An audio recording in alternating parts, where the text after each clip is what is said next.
வணக்கம் மக்களே. அதாவது உடைகள் பலவிதம். கருப்பு சட்டை போட்டா சினிமா சார்ந்த காரியங்களை பேசுவாரு, வெள்ளை சட்டை போட்டா அனாக்டிங் வந்து இது பண்ணிடுவாரு வச்சிருவாரு அப்படின்னு சொல்லி ஆக்டர் டேனி அப்படிங்கிறவரு சொல்லியிருக்காரு.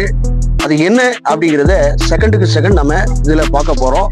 அவர் எப்படி இருக்கிறாரு, கிறிஸ்தவமாகவே முழுசா மாறி இருக்காரா அல்லது மாறாம இருக்கிறாரா அப்படிங்கிறதையும் பகுப்பாய்வு செய்யற மாதிரி பல வீடியோக்களை இதுல இணைச்சிருப்பேன். வாங்க வீடியோக்குள்ள போகலாம். ஷாக்கிங் இன்சிடென்ட்ஸ்னா பாஸ்ட் ஒரு இன்டர்வியூ வந்தாங்க. சரி சரி. இன்டர்வியூ வந்து கேட்டாங்க, நீங்க வந்து சினிமால வந்து எப்படி ஊழியம் பண்ணிட்டு இருக்கீங்க. இன்டர்வியூல சினிமால எப்படி ஊழியம் பண்றீங்க அப்படின்னு கேட்டிருந்தாங்க. சினிமால எப்படி ஊழியம் பண்ண முடியும்?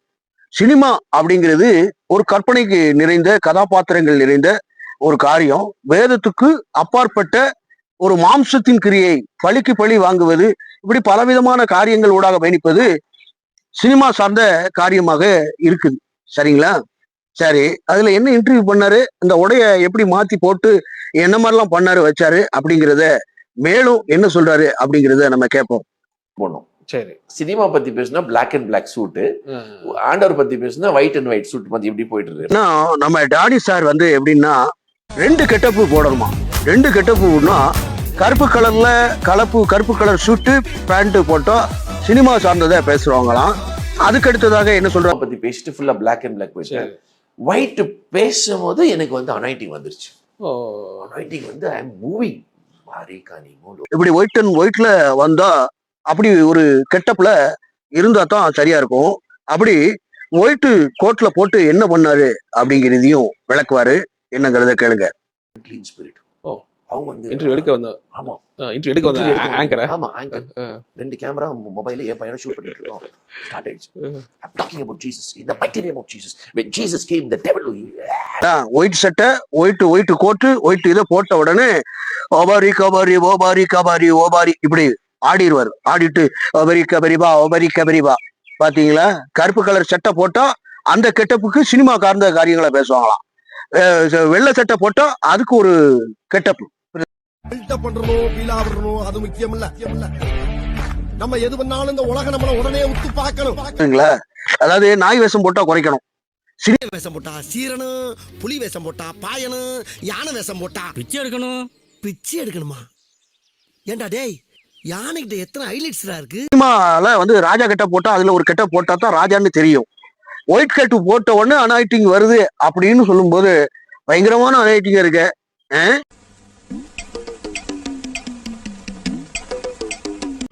என்ன பாருங்க, அதாவது இரு மனம் உள்ளவர்கள், இரு செயற்கை செய்கிறவர்கள் எல்லல வேணும். கிறிஸ்தவத்துல இல்லாதவங்க நில்லாதவங்க அப்படிங்கிறது பொருளா இருக்கு. அப்படி என்னன்னு கேட்டீங்கன்னா, ஆற்றில் ஒரு காலும் சேற்றில் ஒரு காலும் வைத்துக் கொண்டிருக்கிற இவர் எப்படி இவர்களை சாட்சியாக ஈடன் டிவி அறிவித்தது அப்படிங்கிறது தெரியல. அதாவது ஒரு ஸ்டேட்மெண்ட்ல இருக்கக்கூடிய ஒரு மனிதன் அதுல இருந்து மனம் திரும்பி வந்துட்டான்னா அந்த தொழிலையும் விட வேண்டிய காரியங்களாக இருக்குது.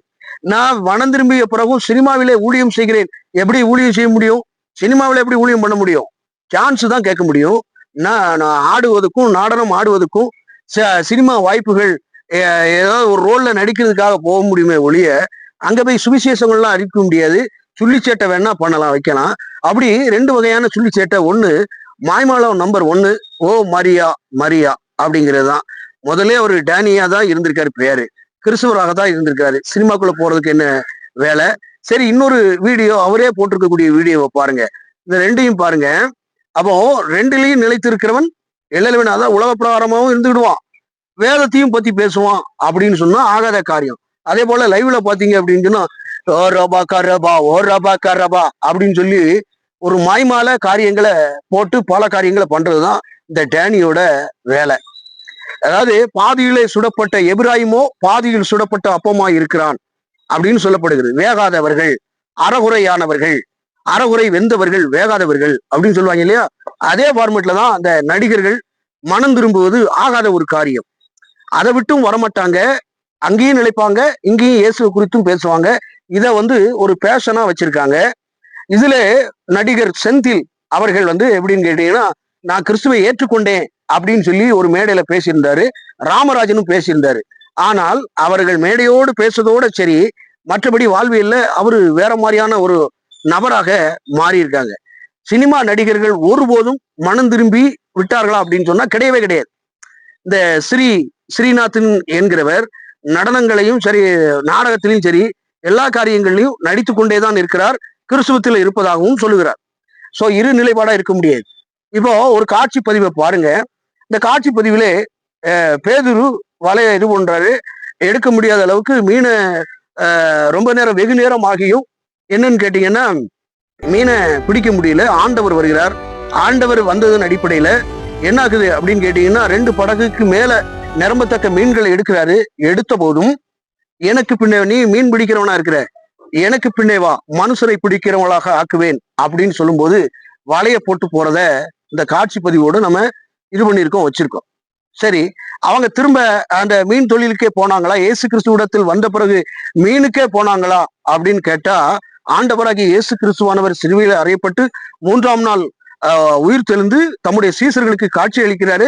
பல காரியங்களை காட்சி அழிச்சிட்டு அப்படியே இருந்தாலும் பேதுரு திரும்ப பின்னிட்டு பார்க்கும்படி அவனுடைய சொந்த தொழிலுக்கு போறாரு. அப்படி போகும்போது பரிசுத்த ஆவியானவருடைய உணர்த்துதலின்படி அப்போஸ்தலர் நடவடிக்கைகள் 2வது அதிகாரங்களை முழுவதுமாக அவர் முழு நேர ஊழியக்காரனாக மாறிட்டார். தொழிலை திரும்ப பார்க்கவே இல்லை. சரி, இதுக்கு இன்னொரு உதாரணம், சவுலா இருந்தவர் எப்படி இருந்தாரு? அந்த காட்சி அமைப்பையும் பாருங்க. சவுலா இருந்தவர் முதல்ல யூத பாரம்பரியத்தில் இருக்கக்கூடிய மிகப்பெரிய பதவியில இருந்தவர். பல லட்சங்களில் பல மில்லியன் டாலர் மதிப்புல அவர் சம்பாத்தியம் பண்ணினவர், பெரும் பணக்காரர் அப்படின்னு சொன்னா அந்த சவுல் என்பவர் குறிப்பிட்ட சம்பளத்தில் அவர் வேலை ஊதியமாக செய்திருந்தார். யூத மார்க்கத்தில் அதிகமாய் தேறினேன் அப்படின்னு சொல்லி கிறிஸ்துவ சபைகளை அடிக்கிறதும் துன்புறுத்துவதும் இப்படி பல காரியங்கள் ஆகிறது. சோ அதே வேளையில இயேசு கிறிஸ்துவை ஒரு இடத்துல குரல் வாயிலாகவும் வெளிச்சத்தின் வாயிலாகவும் சந்திக்க பெறுகிற சூழ்நிலையை ஆண்டவர் தேவ திட்டத்தை அப்படி நிறைவேற்றி என்ன பண்றாரு? சவுல பவுலா மாத்தி இது பண்றாரு, வைக்கிறாரு. அப்பவும் பவுல் என்ன பண்ணினார் அப்படின்னு கேட்டீங்கன்னா சவுலாக மாறுவதற்கு எண்ணவும் இல்லை, அப்படியே ஊழியத்தை தொடர்ந்து செய்தார் என்று இருக்கிறது. நீங்கள் மனமாற வேண்டும் என்பதே அவருடைய சித்தம். அதாவது ரோமருக்கு எழுதிய நிருபம் 12:1-2 வாசிக்கிறபடி, இந்த பிரபஞ்சத்தின் ஒத்த வேஷம் தெரியாமல் தேவனுடைய பரிபூர்ண சித்தம் இன்னதென்று மனம் திரும்புகிறதுனாலே மறுரூபம் ஆகுங்கள் அப்படின்னு. சித்தம் மனம் திரும்பி வாழ்வது, சித்தம் பரிசுத்தமாய் வாழ்வது. ஆனால் இவர்களை போன்ற டேனி என்ற நபர்கள் என்னன்னு கேட்டீங்கன்னா அங்க ஒரு கால் இங்க ஒரு கால் பண்ணிவிட்டு இயேசு கிறிஸ்துவை சொல்ல தகுதியற்ற மாண்பற்ற நிலையில் பயணிக்கிற இருமனம் உள்ளவர்களாக இருக்கிறவர்கள் மீண்டுமாக ஆண்டவருடைய குரலை அங்கே கேட்டேன், அனாய்டிங் வந்தது அப்படி என்று சொல்வது இவர்கள் நல்ல ஆவியை உடைய அனாய்டிங்காக இருக்க முடியாது. அதே வேளையில அபிஷேகம் என்பது அந்நிய பாஷை ஓராபா காராபா ஓராபா காராபா ஓராபா காராபா அப்படி அல்ல. அதாவது மனம் திரும்புறதுனாலதான் ஒருவன் கிறிஸ்தவனா மாறுதான். மனம் என்னைக்கு திரும்பி அந்த தொழில் ஆண்டவருக்கு பிரியமில்லாத தொழில், சினிமா ஊடகங்கள் ஒரு ஆபாசமான ஊடகங்கள், அது ஒரு கேலி கூத்தான ஒரு மக்களை அடிமைப்படுத்துகிற, பாவத்துக்கு அடிமைப்படுத்துகிற ஒரு ஊடகம் அப்படின்னு தெரிந்தால் முழு நேர ஊழியக்காரனாக மாறி வேற தொழிலை செய்து இது பண்ணுவாங்க, வைப்பாங்க. சோ இப்போ எப்படின்னு கேட்டீங்கன்னா இயேசுநாதரே தச்சு தொழில் தானே பண்ணாரு, அவர் அதை கண்டினியூ பண்ணி தானே ஊழியத்தை நிறைவேற்றினாரு. சோ சினிமாங்கிறது என்னுடைய தொழில், ப்ரொபஷனல், புரியுங்களா, ப்ரொபஷனல். சோ அதுல இருந்துகிட்டே நான் ஆண்டவரை தரிசிக்கிறேன், அதனால என்ன, வாட் இஸ் திஸ், உங்களுக்கு என்ன ஆகுது, ஆண்டவரே சித்தம் கொண்டார் அப்படின்னு கேட்பீங்க. அதாவது ஆண்டவராகிய இயேசு கிறிஸ்துவனுடைய உபதேசத்துக்கும் சினிமாவுக்கும் நேர் எதிரான உபதேசங்களாக இருக்கு. சினிமா படத்திலே வரக்கூடிய காட்சி அமைப்புகள் கற்பனையின் பொருள், கற்பனை கதாபாத்திரத்தில் அதை என்ன சொல்றது, பல நடிகர்களை நடிக்க வைத்து உயிரோட்டம் கொண்டு அதை ஒரு பிரமிப்பை ஆள்படுத்தி 3 மணி நேர மக்களை அப்படியே உட்கார வைத்து வேடிக்கை, கேளிக்கை, பாடல்கள், காதல் காட்சிகள், இப்படி பலவிதமான காரியங்கள் மாம்ச பிரகாரமானது, ஆண்டவருக்கும் எதிர்நடையான ஒரு கிரியையாக இருக்கிறது. அப்போ அதிலே ஒருவர் பயணித்து விட்டு இயேசுவோடும் நான் பயணிப்பேன் அப்படின்னு சொன்னா வேதம் சொல்லுகிறது திட்டமும் தெளிவாக, 2 எஜமான்களுக்கு ஒருவனாலும் ஊழியம் செய்ய முடியாது, ஒருவன் மற்றவனை சிநேகித்து மற்றவனை அசட்டை பண்ணுவான், அதனால தேவனுக்கும் உலக பொருளுக்கும் ஒருவனாலும் ஊழியம் செய்ய முடியாது அப்படின்னு இருக்கு. ஒருத்தர் ஆரம்ப தொழிலை விட்டு ஆண்டவருக்குள்ள மனம் மாறினாங்க, பவுலை போல மனம் திரும்பி வர வேண்டும், பேதுருவை போல மனம் திரும்பி ஆண்டவருடைய கிரியை செய்ய வேண்டும். அப்படி இல்லாதவர்கள் ஒருபோதும் அவர்களுடைய சாட்சியை அங்கீகாரம் பண்ண முடியாது. அவங்களுடைய சாட்சி எப்படி இருக்கு, நானே வட்டி தொழில் பண்ணேன், புரியுதுங்களா, வட்டி தொழில் பல பிசினஸ்களை பண்ண வச்சேன், இன்னைக்கும் எனக்கு திறமை இருக்கு, கொடுக்கறதுக்கு பணத்தை நான் ஒரு 10 லட்ச ரூபாய ஒருத்தருக்கு கொடுத்த அப்படின்னு சொன்னா கிட்டத்தட்ட நான் வந்து வட்டியும் முதலுமாக அசலா வாங்கும் பொழுது பல தொகைகள் எனக்கு வரும். இப்படி ஒரு 2-3 பேருக்கு நான் கொடுத்து நான் வட்டி தொழில பண்ண ஆளுதான் நானு. இப்படி பல லட்சங்கள் கொடுத்து வட்டி தொழில பார்த்தவன் நானு. ஏன் அங்க இருக்க முடியாம அங்கேயும் நான் வட்டி தொழில பண்ணி கொண்டு இயேசுவோடு இருந்தேன்னா நான் எப்படிப்பட்டாலும் மனம் திரும்பாதவன், நான் அக்கிரம சேர்க்கைக்காரன் அப்படிங்கிறது தான் சொல்லக்கூடிய காரியம். நான் அங்க முதல்ல வந்து ஒரு ஜாதி வெறியனாக பயணிச்சேன். பயங்கரமான ஆளா இருந்த வச்சேன். எவனாலும் அடிக்கக்கூடியவனா இருந்தேன். சரி, அங்கேயும் பயணிச்சுக்கிட்டு இங்கேயும் பயணிச்சேன்னா எப்படி இருக்கும்? நான் பொல்லாதவன் அப்படிங்கிறது தான். இருமனம் உள்ளவன் அப்படிங்கிறது பொருளா இருக்க இல்லையா? அப்போ அப்படி இருக்க ஆகுமா ஆகாதா? ஆண்டவர் என்ன சொல்றாரு? நீ இயேசுவிடத்துல திரும்பு அப்படின்னா என்ன அர்த்தம்? மோசமான தொழிலை விட்டும் திரும்பணும், மோசமான பண்பை விட்டும் மனம் திரும்பணும். அப்படி மனம் திரும்பாத பட்சத்துல என்னாகும்? 7 சபைகள்ல சொல்றாங்களே, 7 சபைகள்ல பல சபைகள்ல உனக்கு இந்த மாதிரியான காரியங்கள் இருக்கிறது அப்படின்னு சொல்லி கண்டிக்கிறத பார்க்க முடியும். நிகோலாய் மத்தியஸ்தருடைய கொள்கை உன்கிட்ட வச்சிருக்க, அது உலக பிரகாரமான காரியமும் தேவனுக்கும் உண்டான நிகோலாய் மத்தியஸ்தருடைய உபதேசம் உன்ட்ட இருக்கலாகாது. அப்படி இருக்கும் பட்சத்துல, அப்படி அதுல மனம் திரும்பாத பட்சத்தில் விளக்கு தண்டை எடுத்து போடுவேன் அப்படின்னு சொல்லி ஒவ்வொரு சபைகளுக்கும் சொல்றாரு. நீ மறைமுகமாக எசபேலின் ஆவியை பின்பற்றுகிறாய், ஆகையினாலே குறை உண்டு அப்படின்னு சொல்லி ஆண்டவர் அதிலிருந்து விலக செய்து நீ மனம் திரும்பாத பட்சத்தில் உன்னை என்ன பண்ணாரு? முற்றிலுமாக உலகத்தில் இராதபடிக்கும் மறு ஜென்மமான நித்திய ஜீவனுக்குள்ள நீ போகாதபடிக்கு உன்னுடைய ஆத்மா அழிவுக்குள்ள போகும், நான் அப்படியே அணைச்சிருவேன் அப்படிங்கிற மாதிரி சபைகளை சொல்றாரு. இப்படி எண்ணற்ற 7 சபைகள்ல நீ வந்து ஆதியில இருக்கக்கூடிய அன்பை விட்டாய், ஆதியில இருக்கக்கூடிய குணாதிசயங்களை விட்ட, ஆதியில இருக்கக்கூடிய அத்தனை காரியங்களையும் விட்டு விட்டாய்.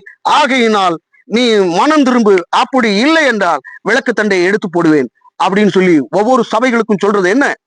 அப்போ வேத வசனம் தான் என்னுடைய வாழ்வியல். அந்த வாழ்வியல் தான் நான் கிரியையாக வெளிப்படுத்தணும். அப்படிப்பட்ட கிரியை வெளிப்படுத்தாத எந்த நபர்களுடைய சாட்சியும் அர்த்தமற்றது, அது பிழையற்ற மாசற்ற காரியமாகத்தான் இருக்க முடியும். புரியுதுங்களா? டேனியை போன்ற வந்துகிட்டு அங்க ஒரு காலு இங்க ஒரு காலு வச்சுக்கக்கூடியவங்க எல்லாம் கிறிஸ்தவன் சொல்லி அங்கீகாரம் படுத்தக்கூடாது. ஒண்ணு சினிமா பிடிச்சிருக்குன்னா சினிமாவுக்கு கூட போ. இயேசு கிறிஸ்து கிடைத்தார் என்றால் அவரை குறித்து பேச வேண்டிய நபராக காணப்படுங்கள். பேலியால் உங்களுக்கு கடவுளானால் அவளை பின்பற்றுங்கள், தேவன் உங்களுக்கு கடவுளானால் தேவனை பின்பற்றுங்கள். தேவையில்லாததை பின்பற்றி கொண்டு இங்கே ஆண்டவருடைய மெல்லிய வார்த்தையை கேட்டா என்றால் சினிமாவில இருக்க வேண்டிய அவசியம் கிடையாது. இந்த ஸ்ரீநாத் போன்றவர்கள், இந்த டேனி போன்றவர்கள், இவர்கள் எல்லாம் முழு முதல் கிறிஸ்தவர்கள் கிடையாது, அறகுறையான அறவேக்காட்டு கிறிஸ்தவர்கள். உங்களை எல்லாம் யாரு அழைச்சா? முதல்ல எதுக்குடா இன்டர்வியூல கொடுக்க இந்த ஈடன் டிவிங்கிற இளவு டிவி காரண்ட கேக்குறேன். டேய், இவெல்லாம் ஒரு சாட்சியே பெறாதவனை கொண்டு வச்சுக்கிட்டு வியூஸ் பெருக்கிறதுக்கும் லைக்க பெருக்கிறதுக்கும் இது எந்த ஒரு காரியம்? வேறொரு பதிவில் வணக்கம்.